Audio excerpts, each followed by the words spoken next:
Well, excuse me, just a quick update. The part came in. I had to bend it, work it, shape it. I'm not really sure which side. Oh, hi everybody. Guess I get excited. Not sure on which side, if it's on this side or that side of the carburetor or the manifold, but I think it works better where I put it. I can't seem to find pictures anywhere. Well, here it is. I was going to put it here and going to make a longer shaft because this here is a coarse thread and then it's a fine thread. Now it wouldn't have to be, but the nut itself is fine thread. But I was lucky I didn't have to make any a new stud. So like I said, I don't know if we're supposed to go here and put it on this side, but I think it works better on the back side. I had to straighten it out, cock it, and it's got a nice quick and almost open. Yeah, it opens up. And it's still got a little slop, you know, up here. So, it came in the mail today. I thought I'd get that on.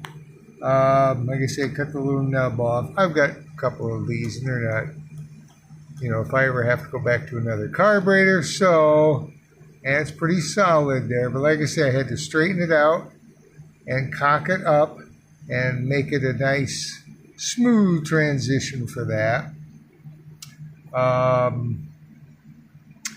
The only thing now, and I got the wrong one. It came in the mail the other day.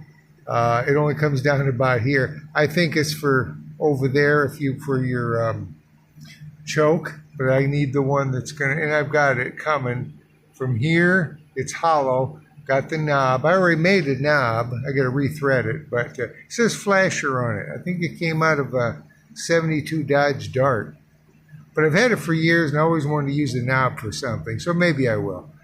But yeah, it's got to come down, and I got a mount so that, you know, I can actually articulate this.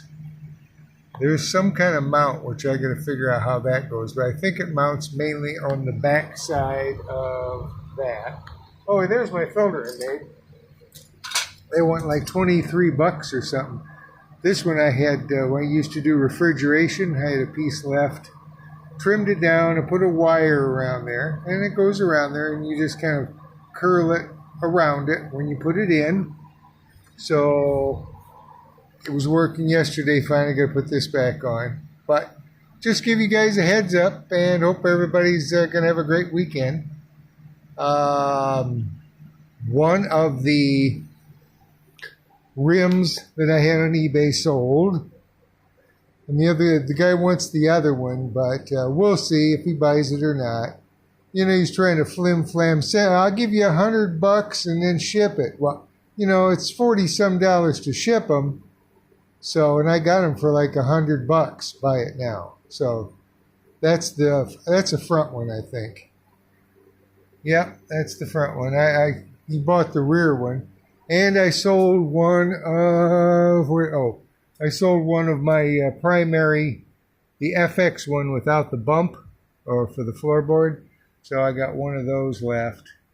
So that went out. But yeah, this is kind of my area of selling odds and ends and thingamabobs and so forth. That's pretty cool. That came on the bike. I mean, it's metal. I think I put it on for 20 bucks for eBay and, I don't know, 12 bucks shipping. Nobody's real interested. I got kind of a neat